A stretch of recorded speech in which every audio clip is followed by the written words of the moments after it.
Studio Ghibli is a Japanese animation studio known for its beautifully crafted and intricately detailed hand-drawn films that blend rich storytelling, imaginative worlds, and a deep emotional theme. Founded in 1985 by Hayao Miyazaki, Isao Takahata, and Toshio Suzuki, the studio has created some of the most beloved and critically acclaimed animated films in history.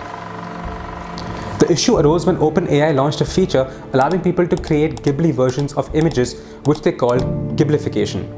This soon caught on as a fad, and now you see Ghibli versions of pretty much everything out there. Which raises the quintessential question: how can AI infringe upon someone's art or someone's style which they've spent years or decades perfecting and creating? To give you more context, a Studio Ghibli film takes anywhere from 3 to 5 years to make, whereas a Ghibli AI image takes a few seconds, maybe a couple of minutes depending on how detailed you want it to be. Hayao Miyazaki, one of the founders of Studio Ghibli, is strongly against AI, and he feels that AI lacks a human touch and emotion which is inherent in traditional animation. So what does all of this mean, and what's my take on it?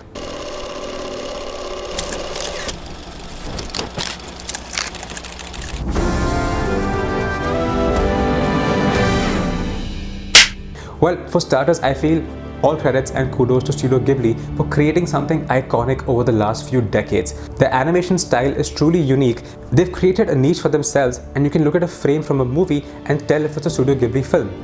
Just like any true artist, they've created a very unique style that stands out.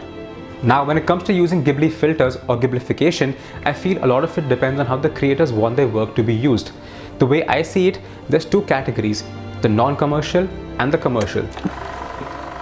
In the non-commercial, you basically have everyday people using Ghibli filters just for gags. I mean, think of it as movie scenes being shown as memes, or let's say people creating different renditions of a Van Gogh work of art.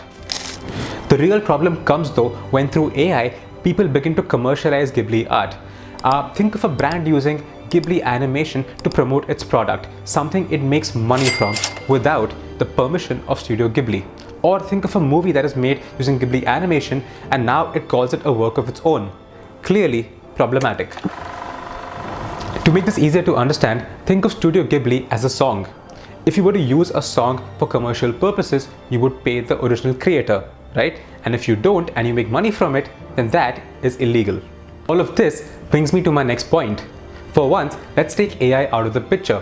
What AI basically is doing is copying a style. But historically, that's what filmmakers have been doing.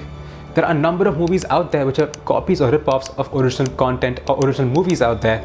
Not just movies, but even at a micro level, when you look at, let's say, scenes, music, themes, elements, costumes, all of these are influenced in some way or the other from other works of art out there. But what does all of this do?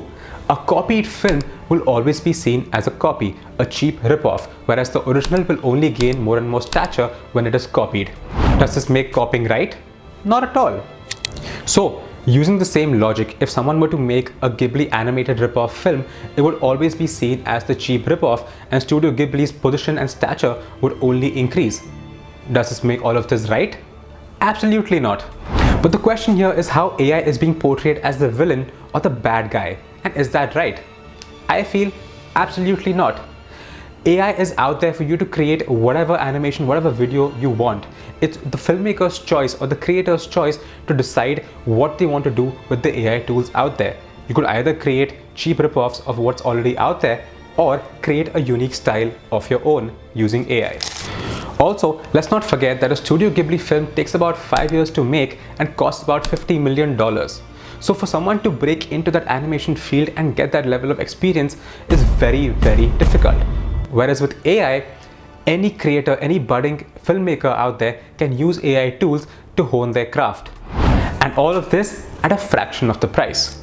Well, yes, maybe starting out you don't have the same level of expertise as an animation studio, but to budding filmmakers, this is a huge resource for them to understand the process of animation and to understand the process of filmmaking, something that would have otherwise taken them years and years and a lot more money to learn.